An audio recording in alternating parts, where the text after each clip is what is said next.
بسم الله الرحمن الرحيم. والطور وكتاب مسطور في رق منشور والبيت المعمور والسقف المرفوع والبحر المسجور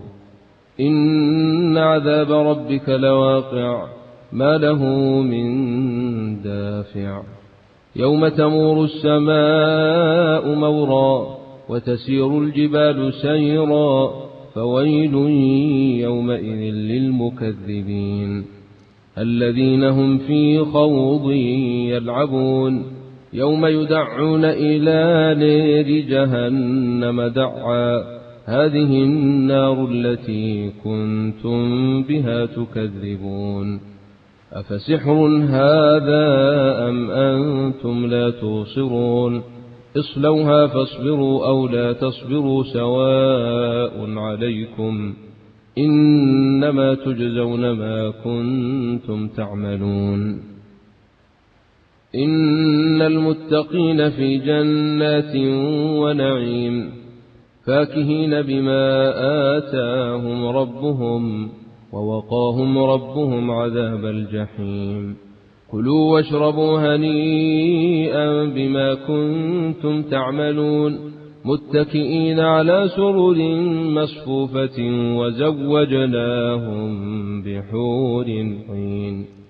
والذين آمنوا وأتبعناهم ذرياتهم بإيمان ألحقنا بهم ذرياتهم وما ألتناهم من عملهم من شيء كل امرئ بما كسب رهين وأمددناهم بفاكهة ولحم مما يشتهون يتنازعون فيها وكاسا لا لغو فيها ولا تاثيم ويطوف عليهم غلمان لهم كأنهم لؤلؤ مكنون وأقبل بعضهم على بعض يتساءلون قالوا إنا كنا قبل في أهلنا مشفقين فمن الله علينا ووقانا عذاب السموم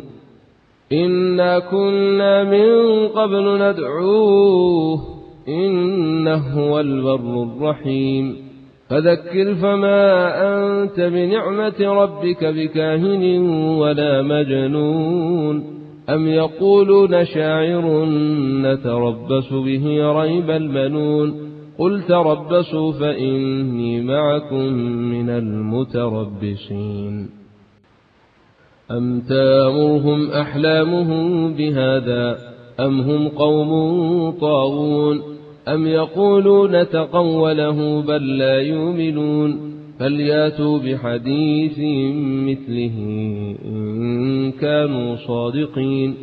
أم خلقوا من غير شيء أم هم الخالقون أم خلقوا السماوات والأرض بل لا يوقنون أم عندهم خزائن ربك أم هم المسيطرون أم لهم سلم يستمعون فيه فليات مستمعهم بسلطان مبين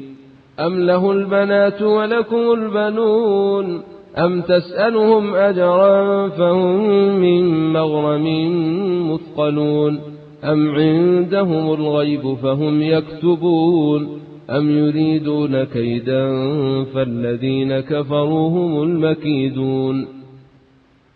أم لهم إله غير الله سبحان الله عما يشركون وإن يروا كسفا من السماء ساقطا يقولوا سحاب مركوم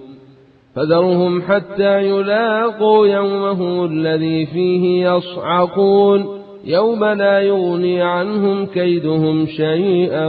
ولا هم ينصرون وإن للذين ظلموا عذابا دون ذلك ولكن أكثرهم لا يعلمون واصبر لحكم ربك فإنك بأعيننا وسبح بحمد ربك حين تقوم ومن الليل فسبحه وإدبار النجوم